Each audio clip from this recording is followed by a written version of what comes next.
Sabi po nila, speech is silver, silence is gold.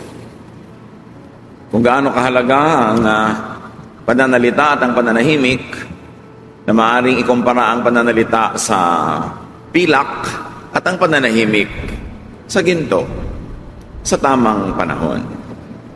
Napakahalaga na alam ng tao kung kailan magsasalita at kailan mananahimik. At ang Panginoon, who is God of order, has great teachings about timing. Timing for everything, even timing for silence. Ama, salamat po dahil maaari kami magsalita at maaari rin kaming manahimik. Sa ikabubuti na aming buhay, sa ikaluluwalhati na iyong pangalan, ituro mo sa amin ang mga marapat na panahon ng pagsasalita at pananahimik. Teach us, Father, so that we may be better persons, so that we can help people heal, learn, rest, and we will not be causes of trouble. Sa aming pagtitipon-tipon, Panginoon, hiling namin kayo po ang maging tagapangaral, simpleng mensahe na mauunawa, matatandaan at maipapamuhay namin ang amin pong hinihingi. At nawa, Panginoon, maluwalhati kayo sa aming pagtitipon-tipon, patawarin niyo po kami sa aming mga kasalanan, punan niyo po ang aming mga kakulangan, accomplish your holy purpose for gathering us. Heal us, empower us, teach us. Through Jesus, your Son, we pray with thanksgiving. Amen. When to keep silent. Kailan nga po ba dapat tayong nananahimik?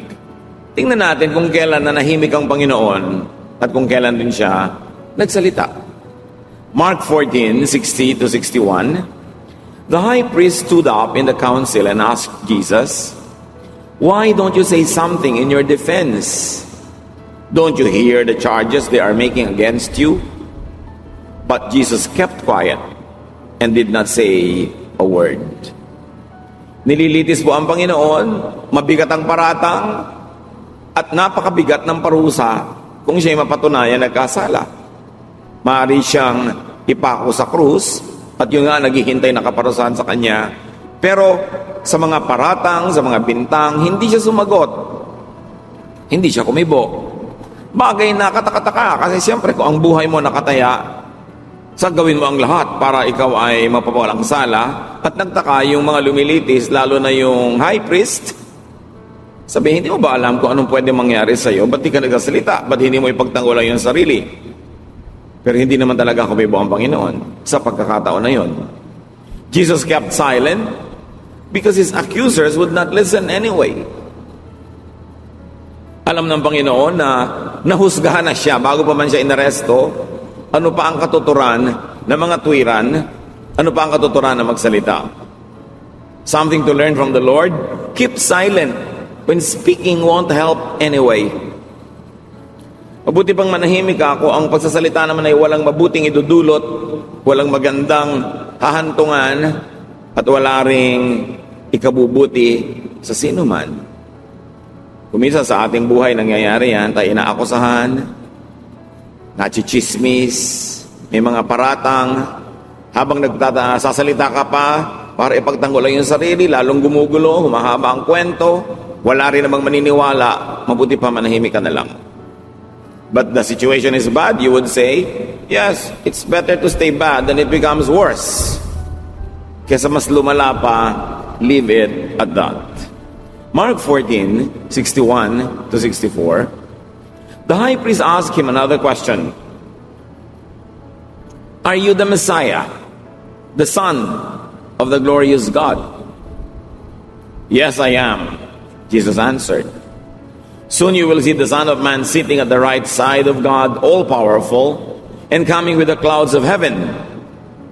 At once the high priest ripped his robe apart and shouted, "Why do we need more witnesses? You heard him claim to be God. What is your decision?" They all agreed that he should be put to death. So katatanong nila, dinagdagan nila ng napakalinaw na answerable by yes or no. Ikaw nga ba ang Mesiyas? Ikaw nga ba ang anak ng Diyos? Ako nga, sabi ni Jesus. At Darating ang panahong makikita nyo akong dumarating sa kaluwalhatian at katabi ng amang napakamakapangyarihan. Pinilas ng high priest ang kanyang damit bilang papahayag ng pagtutol sa kanyang narinig. At sabi niya, hindi na natin kailangan pa ng iba pang mga saksi. Siya na mismo. Sa bibig na niya natin narinig ang pwede nating maging dahilan para siya ay hatulan ng kamatayan. At sila'y nagkasundo-sundong hatulan ng kamatayan ng Panginoon. In this case, speaking only condemned Jesus all the more. At ginawa yun ng Panginoon, hindi dahil siya nagkamali, kundi dahil yun ay nakatakdang maganap na siya ay mamamatay bilang kabayaran sa kasalanan ng sanlibutan. Pero sa bibig niya nagmula yung nagbigay ng lakas ng loob at ng legal basis sa kanyang mga kaaway para sa bigyan ng hatol na kamatayan. Sa ating case, na hindi naman nakatakda na tayo mapako sa krus, may mga panahong mas mainam pa rin manatiling nananahimik. Speaking, keep silent when speaking would only empower your opponent. Pag may nakasandal sa'yo, nananatili lang yung nakasandal habang nilalabanan mo, pero bubigay ka, tutumba rin siya. Pag may nagsasalita laban sa'yo, dumadami lang ang pag-uusapan kung sasagot ka rin. Pagka merong nagsabi, huy, sabi ni ganito ka raw. Pag may sinabi ka naman na, siya naman, ganon, makakarating yun sa kanya, magpapabalik-balik yung usapan, hindi matatapos. Kuminsan sa pagsasalita natin, lalo lang nagbibigay ng lakas ng loob sa ating kalaban, kaya manahimik na lang. Matthew 13:10-15. Jesus' disciples came to him and asked, "Why do you use nothing but stories when you speak to the people?" Jesus answered, "I have explained the secrets about the kingdom of heaven to you, but not to others. Everyone who has something will be given more, but people who don't have anything will lose even what little they have." So ang Panginoon ay nagtuturo, pero mga talinghaga, mga bugtong, mga kwento na hindi maintindihan ng maraming nakikinig. At nang tanongin siya kung ba't gano'n ang kanyang pagtuturo, sabi niya, hindi naman talaga yan mauunawa nila, hindi nila tatanggapin at hindi yan para sa kanila. Magkakagulo lang pag naintindihan nila ang sinasabi ko. Kaya mabuti pa, ganyan lang marinig nila, yung hindi nila magagamit laban sa atin. And specifically, laban sa akin. Nangyayari po yan mga kapatid, ang isang mangmang tuturuan mo ng mas mataas na karunungan, hindi niya maiintindihan, magagalit pa sa'yo. Napagkakamala ka pang masama. Verse 13, I use stories, Jesus continues, when I speak to them, because when they look, they cannot see. And when they listen, they cannot hear or understand. So God's promise came true, just as the prophet Isaiah had said. These people will listen and listen, but never understand. They will look and look, but never see. All of them have stubborn minds. Their ears are stopped up, and their eyes are covered. They cannot see or hear or understand. If they could, they would turn to me, and I would heal them. So meron talaga mga tao na kahit si Jesus pa magpaliwanag, hindi nila mauunawa o hindi nila gugustuhin unawain. At para hindi na sila manggulo pa, hindi na lang sila tinuturuan. Meron kasi mga tao, pag tinuruan mo ng mataas na uri ng karunungan at hindi niya maunawa, ang iisipin niya, ikaw ang mali. So Jesus spoke in parables to hide the meaning of His message to those who would not accept it anyway, to those who would cause Him premature or needless troubles. Parang si Piloso Potasio sa No Limitang Hiren ni Jose Rizal. Minabuti pa niyang mapagkamalang baliw para masabi niya ang gusto niyang sabihin nang hindi siya pinaparusahan kasi iniakala ng mga tao siya baliw. Kesa siya ay igalang bilang marunong at panagutin sa mga sinasabi niya. Marami kasing tao ang kamangmangan, talamak, ang utak, napakakitid, na ang hindi nila maunawang mataas sa karunungan, ay pagkakamalan pa nilang satanic or evil or wrong. Kaya ang sabi ng Panginoong Jesus sa Matthew 7:6, do not give dogs what is sacred. Do not throw your pearls to pigs. If you do, they may trample them under their feet and turn and tear you to pieces. Ang mga banal na bagay daw ay huwag ibigay sa mga aso. Sa kultura po kasi ng Israel, ng Middle East, sa kalaganapan, yung mga aso mababang uri ng hayop sa kanila. Ngayon, sa culture natin, hindi. Because they are treated as man's best friend. But during their time, napakababa ng uri ng aso. At ang baboy, parehong mababa ang uri. At sabi ni Lord, yung mga perlas na mahalaga, binabayaran natin ng mahal, sinusuot, ikinukwintas, itinatago, itinatangi. Huwag na huwag mong maibigay sa baboy. Kasi hindi naman niya alam na mahalaga yon. Pagtatatadyakan lang niya ito, dudurugin at magagalit sa iyo dahil hindi naman niya makakain yung perlas, babalikan ka at ikaw pa ang sasakta ng mga baboy na ito. Siyempre, hindi naman talaga perlas o baboy o aso ang pinag-uusapan, kundi mga uri ng tao. Ang Panginoon na mismo ang nagsabi, huwag mong ipagkatiwala ang mga mahahalagang ideya, mga mahalaga, matataas sa katuruan sa mga aso at baboy.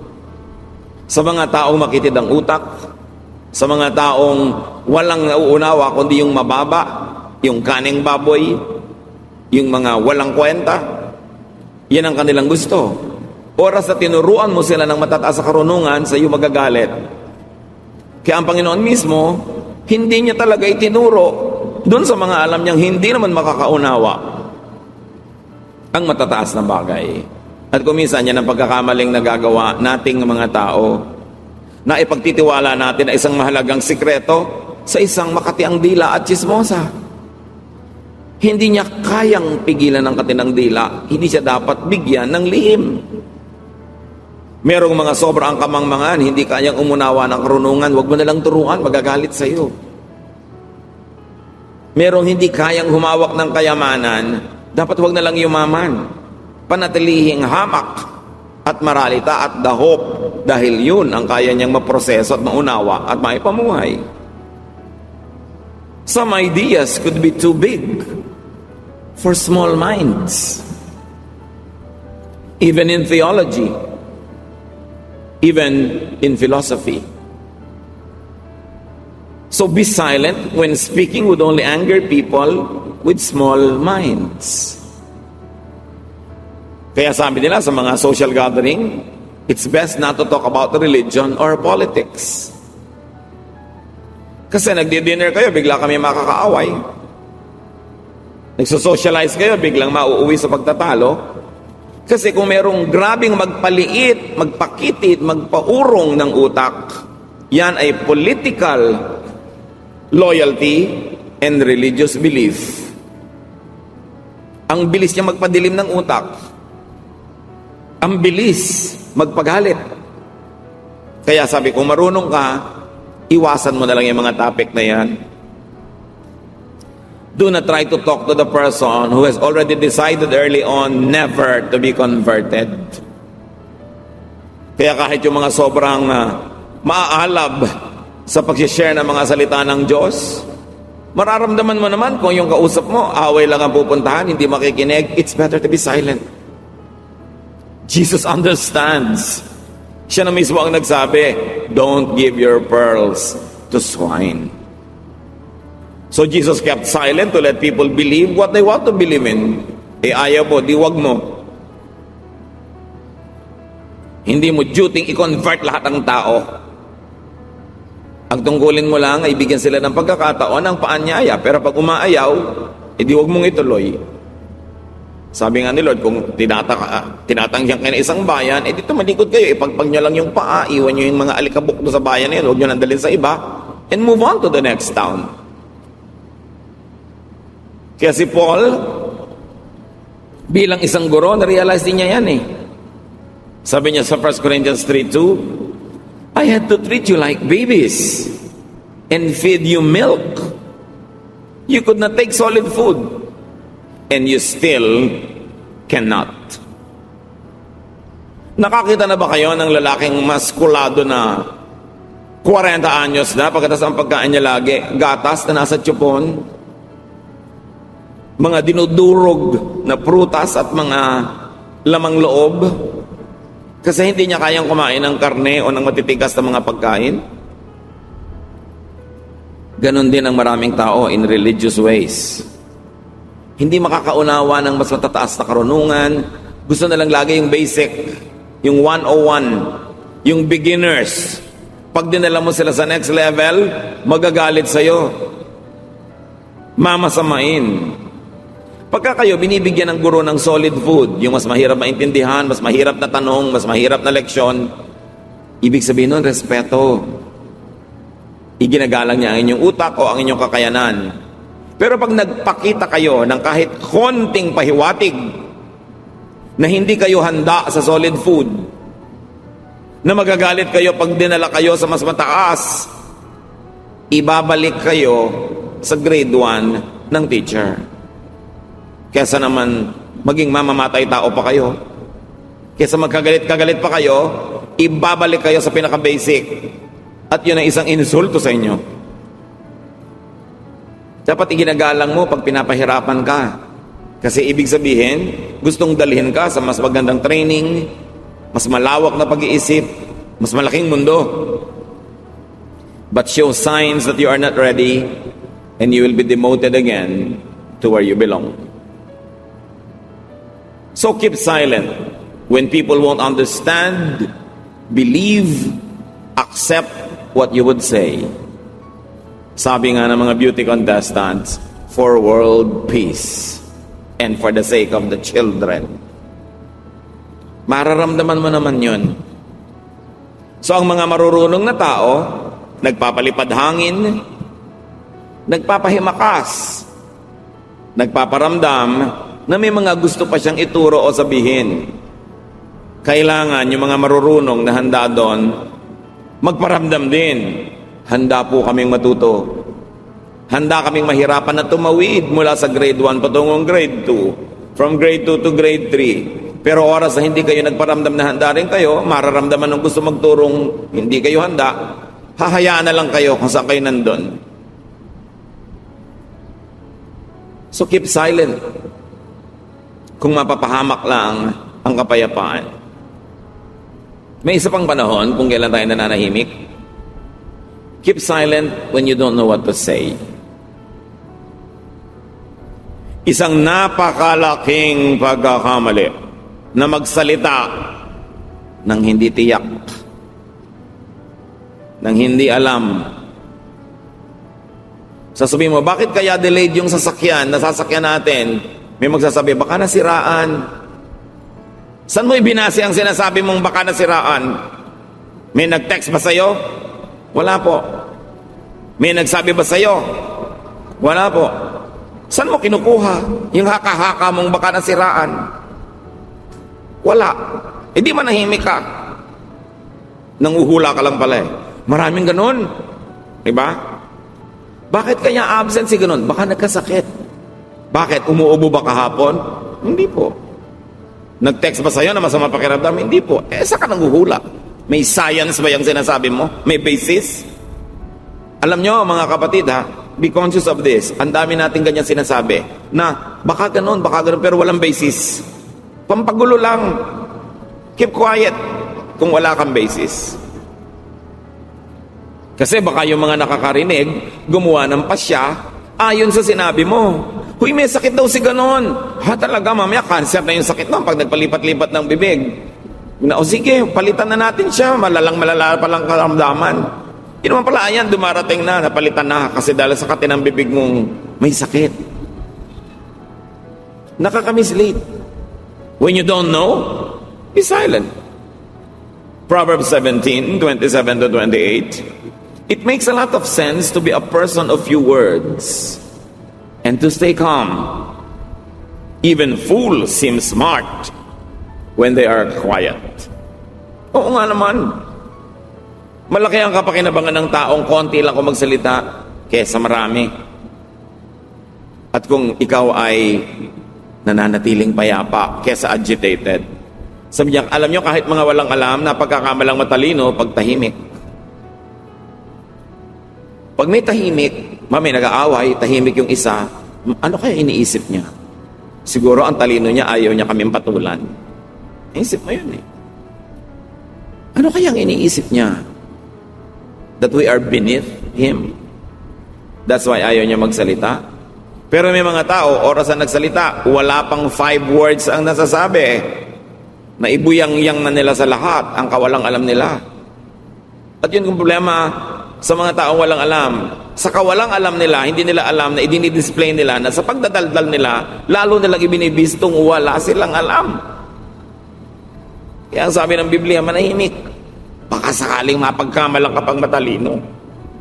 Kesa matiyak na hindi pala. Keep silent when speaking would only worsen the situation. When speaking would anger people, especially if they are already angry.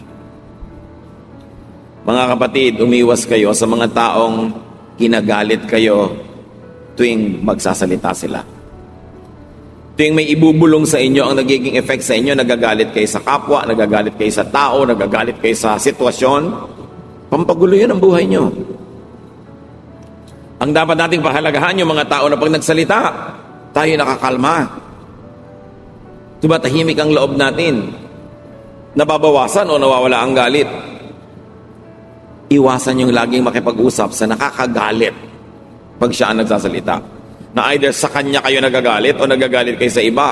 Be very, very careful with people who manipulate you into becoming angry at other people. Ngayon pa lang isipin nyo, sino ang mga tao na pagkakausap ko, yung kagalit niya, mamaya galit na rin ako? O yung tao, hindi ko naman naririnig yung kanyang panig, pero nagagalit na ako dahil nabubulungan ako, itong taong to. May mga ganon. Mga padala ng impyerno para kayo guluhin. Kailangan, sinasala natin ang ating nadidinig. At yung mga tao na yung kakausapin nyo, kung sasagot, pabalang, nakakagalit. Kanina hindi kayo galit, pero dahil nagsalita siya ng pangit, galit na rin kayo, avoid such people.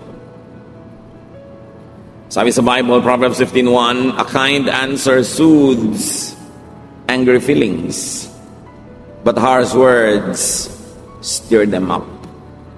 Ano kaya ang magic ng salita? Tunog lang naman yun, ha? Tunog. Pag pumasok sa tenga mo, pasok sa utak mo, biglang galit ka agad dahil sa nadinig mo. Kung ang bahay nilalagyan ng pinto, lock, rehas, screen, para huwag makapasok ang mga di dapat din may pinto, lock, rehas, screen ang ating tenga para hindi natin papasukin ang mga ideya na magpapagalit, magpapainis, sisira ng ating kalusugan at ng ating kaluluwa. At kung tayo'y sasagot, lalo sa galit, tiyakin ninyo na galit siya, pero nung nagsalita kayo, nabawasan ang galit o nawala. Hindi lumala ang galit. Kasi pag lumala ang galit niya, lugi naman kayong lahat. Kung saksakin ka, kung barilin ka, o hindi ka natulungan, magalit sa'yo, lugi ka pa rin. Hindi katangian yung nakakapagpagalit, yung nakakapang-inis ng kapwa. May mga tao ay pinagmamalaki yun. Alam mo kung anong gift ko? Mang-inis. At may mga tao sa dista, naiinis ka na, iinisin ka pa. Lalo kasambahay mo, galit ka na, tapos kakanta-kanta pa siya, parang baliwala. Pero alam mo, impacta lang talaga, nang iinis. Ikaw naman, naiinis ka na, nagagalit ka na, edi nagtatagumpay naman siya. Lugi yung mga ganong tao, nang iinis, nang gagalit, tingnan lang nila ang buhay nila, history nila, track record nila, tad ng problema. Kasi hindi naman natutulog ang Diyos. Ayaw niya ng ganyan mga behavior. Yung bibig natin, ibinigay ng Diyos yan. Yung thought, yung sound waves, yung voice, para tayo maging tinig ng Diyos. Hindi tinig ni Satanas. Para pagbubuka ang ating bibig, blessing ang napapala ng nakikinig at hindi curse. So bantayan ang ating bibig at bantayan din yung mga bibig na nakakapagpagalit, iwasang makinig sa kanila. Proverbs 26:20, where there is no fuel, a fire goes out. Where there is no gossip, arguments come to an end. So may chismis. Paano mo mapapatahimik ang chismis? Huwag kang kumibo. Huwag kang sumagot. Kada kibo, kada sagot, kada pangangatwiran, kada pagganti, nagdadagdag ka lang ng panggatong, ng fuel dun sa apoy.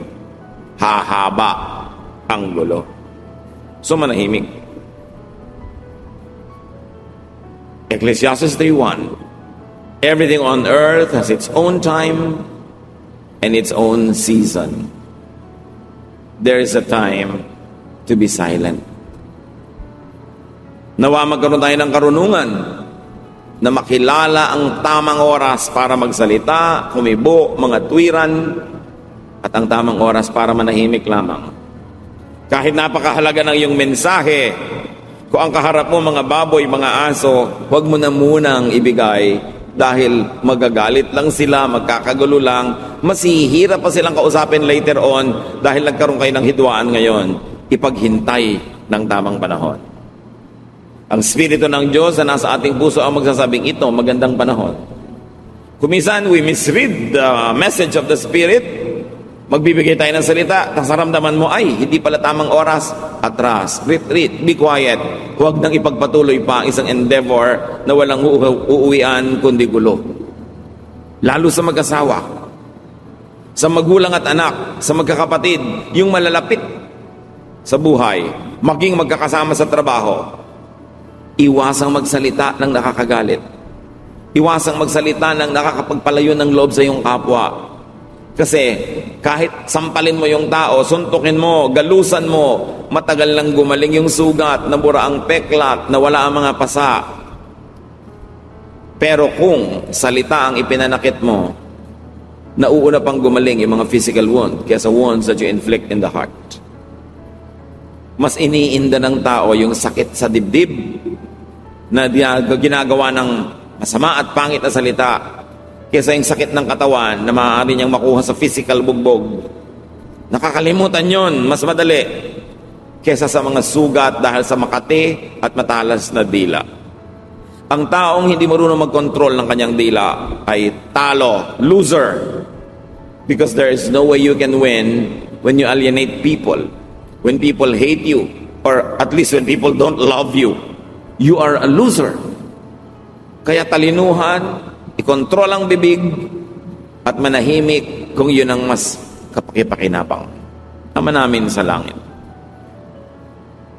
turuan mo kaming labanan ng isa sa mga pinakamalalakas na tukso sa buhay at yun ay yung dumaldal, magsalita ng pangit, manakit ng kapwa dahil sa salita, manumbat, manginsulto, mang-criticize, mang-chismis, mga gawa ng kadiliman na dapat ay wala o unting-unting nawawala sa buhay ng iyong mga anak. Teach us to watch our tongues, our language. Mapili namin ang mga topic na pinag-uusapan o sinisimulang pag-usapan o sinasalihan. Mapili namin kung kailan mananahimik.